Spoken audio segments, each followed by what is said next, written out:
अल्लाह तबारक व तआला जे कलाम मुक़द्दस मां सूरह हिजर जी आयत नंबर 22 खां तिलावत आहे। पहिरियों आयतुनि जे अंदरि अल्लाह पाक फरमायो त काइनात जे अंदरि जेके बि शयूं आहिनि उन्हनि जा ख़ज़ाना असां वटि आहिनि, तव्हां वटि न आहिनि। अल्लाह तबारक व तआला वटि ख़ज़ाना जेके आहिनि अणगणिया ख़ज़ाना आहिनि। रब पंहिंजे ख़ज़ाननि मां पंहिंजी मर्ज़ी जे मुताबिक़ इंसाननि खे रब साईं अता फ़रमाईंदो आहे। काइनात जे अंदरि चाहे उहे माल जा ख़ज़ाना हुजनि, रिज़्क़ जा ख़ज़ाना हुजनि, ही तव्हां ऐं असां वटि जेकॾहिं किन शयुनि जी खोट अची थी वञे त अल्लाह जी ज़ात वटि खोट न आहे, हीअ असांजे अमलनि जी खोट आहे। ऐं रब जी हिकमत अमली आहे जो अल्लाह पाक पंहिंजे मर्ज़ी जे मुताबिक़ इन पंहिंजे फैज़ खे रब साईं विराइण थो फरमाए। वरना रब जेकॾहिं चाहे त पूरी काइनात जे तख़्ते ते इहे बीमारियूं त छा आहिनि, पर जेकॾहिं सभिनी इंसाननि खे रब साईं मालदार बनाए, अल्लाह पाक मर्ज़ी जो मालिक आहे, अल्लाह खां कोई पुछण वारो न आहे। जेको रब मरण खां बाद में अहिड़ी जन्नत अता फरमाईंदो जो दुनिया जे बादशाहनि न ॾिठी न सोची। अल्लाह पाक अदना में अदना जन्नती खे उहा जन्नत अता फरमाईंदो जो फरमाई हेॾा ज़मीन हेॾा आसमान, एॾी वॾी ज़मीन अल्लाह पाक हिकिड़ो जेको आख़िर में जन्नत में दाख़िल थींदो न, रब साईं उन जे हवाले इहा जन्नत जा मालात कंदो। त जंहिं रब वटि एॾा ख़ज़ाना आहिनि त उनजे ॾियण में का खोट आहे, उनजे ॾियण में का खोट न आहे। अवां असांजे अमल में खोट आहे, अल्लाह तबारक व तआला जे ॾियण में खोट न आहे।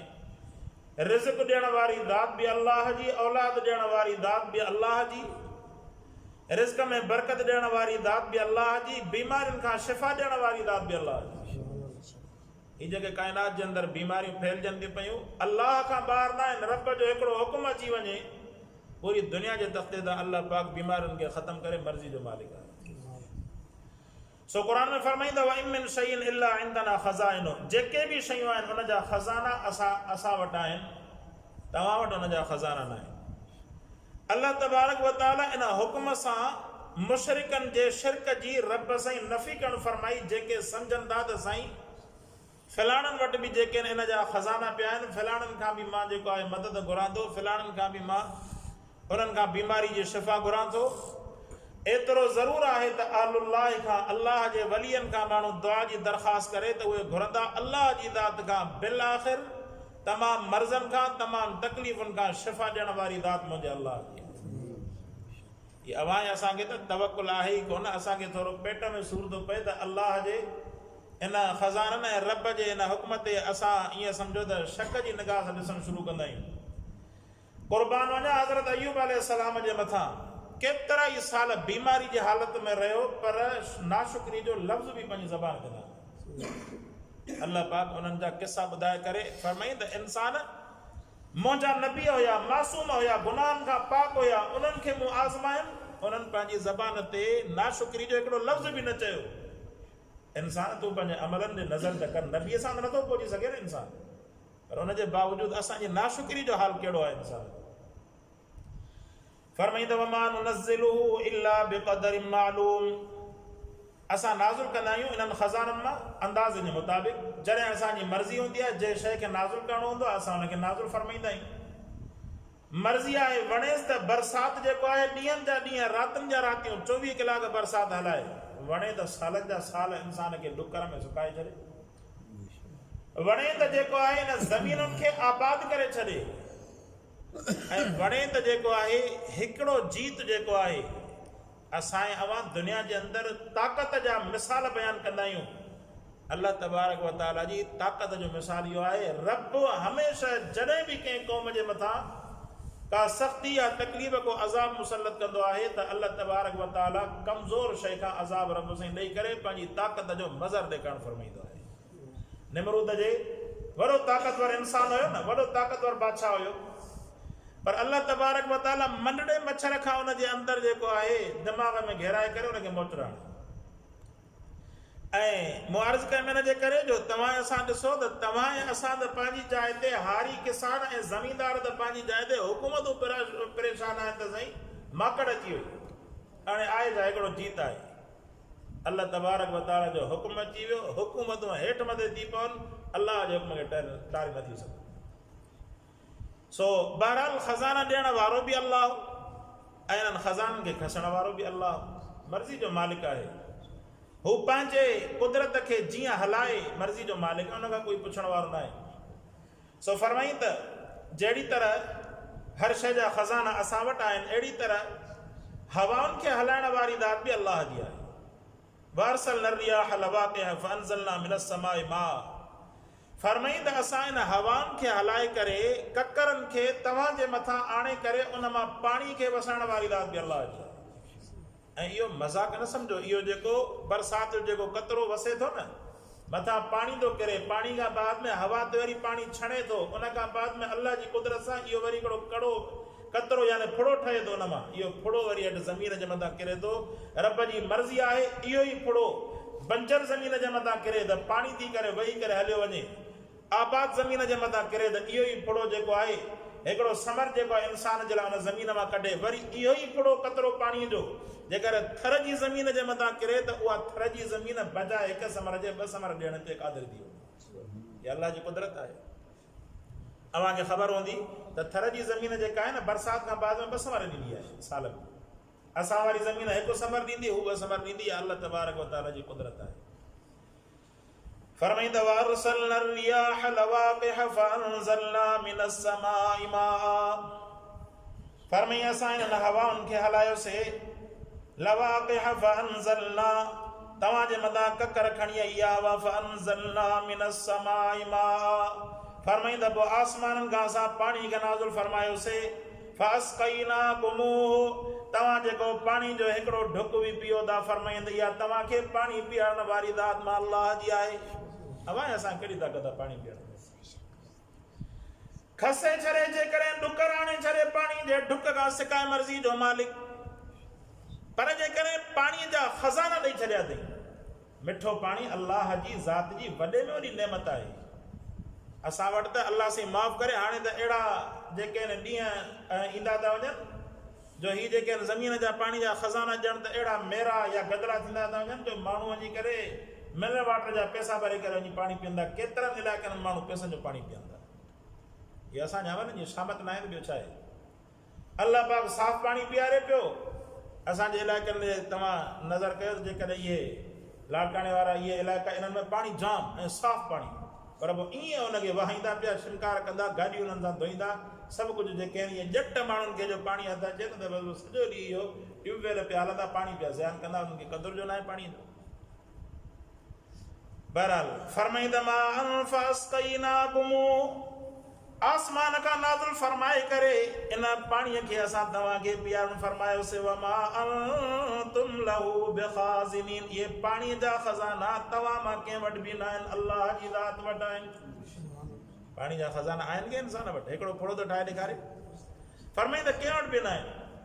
फरमाई तव्हांखे बि असां पाणी पीआरियोसीं, तव्हांजे जानवरनि खे बि असां पाणी पीआरियोसीं, तव्हांजी औलाद खे बि असां पाणी पीआरियोसीं। पूरी काइनात जे तख़्ते ते जेके बि मख़लूक रहनि थियूं, फरमाई सभिनीनि मख़लूकनि जे लाइ हिन पाणी मां हयात ठाहिण वारी ज़ात अल्लाह जी।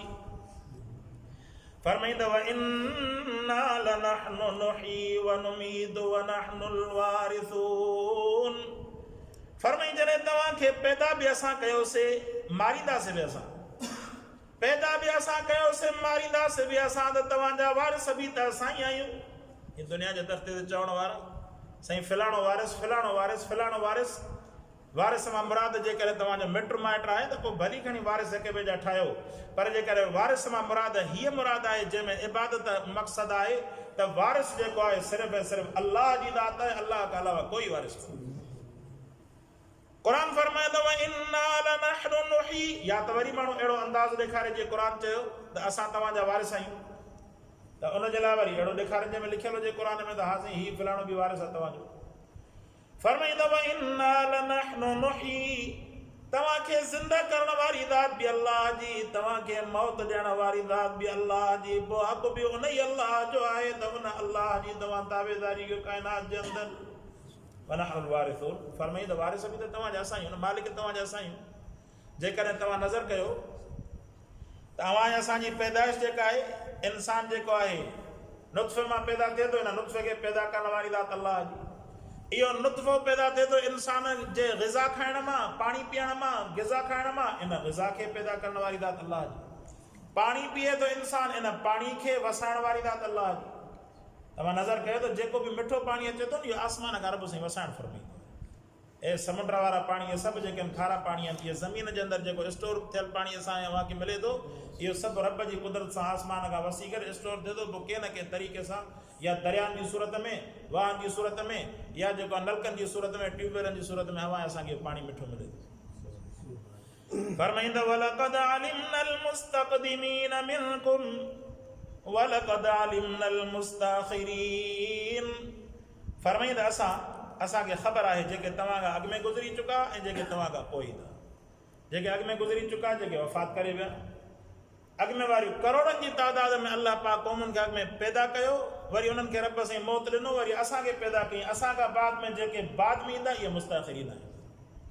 बहरहाल मुस्तक़दिमीन ऐं मुस्तअख़िरीन मां जेके उलमा केतिरी माना मुराद वतियूं आहिनि, उन्हनि मां इहो बि फरमाइनि था उलमा किराम त फरमाईं त मुस्तक़दिमीन मां उहो बि माण्हू मुराद आहे जेको अची करे अल्लाह जे हुकुम खे अदा करण जे लाइ पहिरीं सफ़ में नमाज़ थो पढ़े।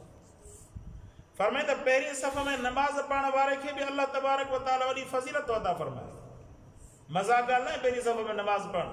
फरमाईं त हदीस में अचे थो त पहिरीं सफ़ में नमाज़ पढ़ण वारनि खे अल्लाह तबारक व तआला 3 इनाम नसीब थो फरमाए, 3 फज़ीलतूं नसीब थियूं थियनि जेके ॿियनि खे नसीब न आहिनि।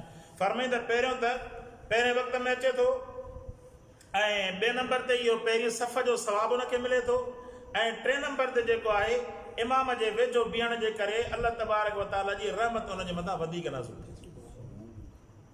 सो हाणे अंदाज़ो लॻाए त इंसान जेको आहे अवां ऐं असांजी जेका केतिरी दिलि आहे नमाज़।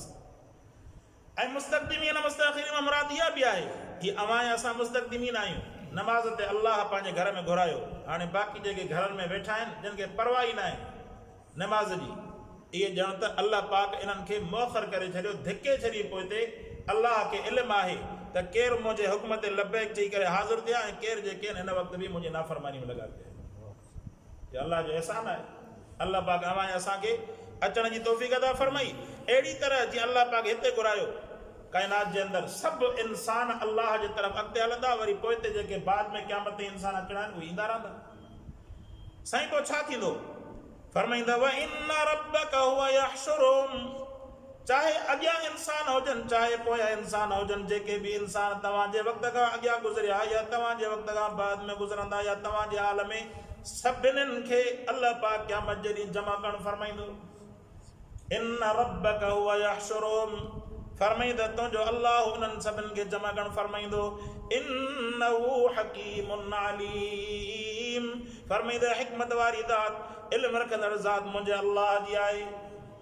अॻिते क़ुरान फरमायो वलक़द ख़लक़नल इंसान मिन सलसालिम मिन हमइम मसनून।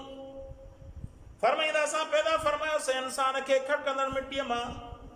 जॾहिं मिटी जेका चीकी मिटी हूंदी आहे न, चीकी मिटीअ खे ठाहे करे ॻोहे करे वरी उनखे का बि शइ ठाहे करे उनजे मथां वरी जॾहिं उस पवे, गर्मी पवे, त उहा जेका आहे पचंदड़, जीअं खड़कंदड़ शइ हूंदी आहे जंहिंखे ठिकर तव्हां चओ।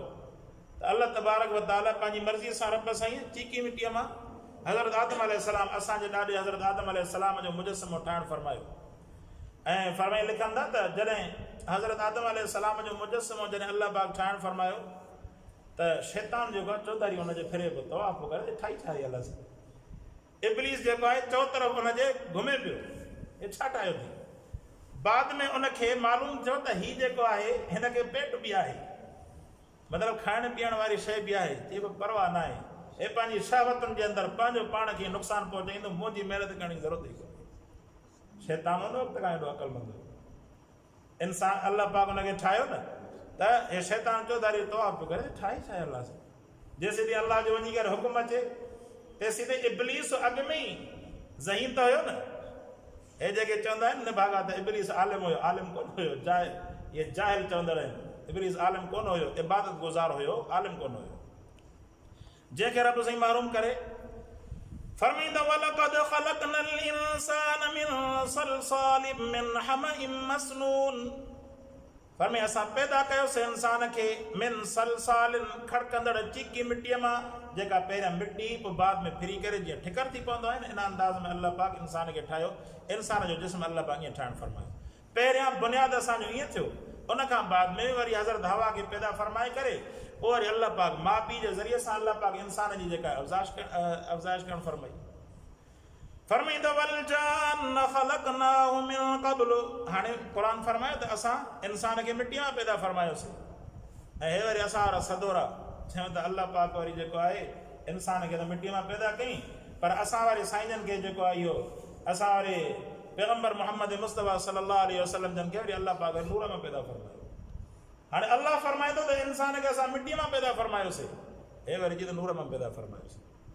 ऐं हुनजे लाइ कोई क़ुर में कोई दलील बि कोन हा बाक़ी जेको आहे कोन को विंगोड़ो ठाहे करे पंहिंजी ॻाल्हियूं ठाहे करे कंद ॿी शइ आहे बाक़ी क़ुर सिधो सो फरमायो फरमाई त असां तव्हांखे इंसान बनाए करे पैदा फरमायोसीं पोइ इहा अलॻि ॻाल्हि आहे काइनात जा सभु इंसान जमा कयो नबीअ जे क़दम जे बराबरि नथा थी सघनि तमामु अंबिया खे गॾु कयो मोहम्मद मुस्तफ़ा सल्लल्लाहु अलैहि वसल्लम जन खे अल्लाह पाक सभु नबियनि जो बि इमाम बनाए करे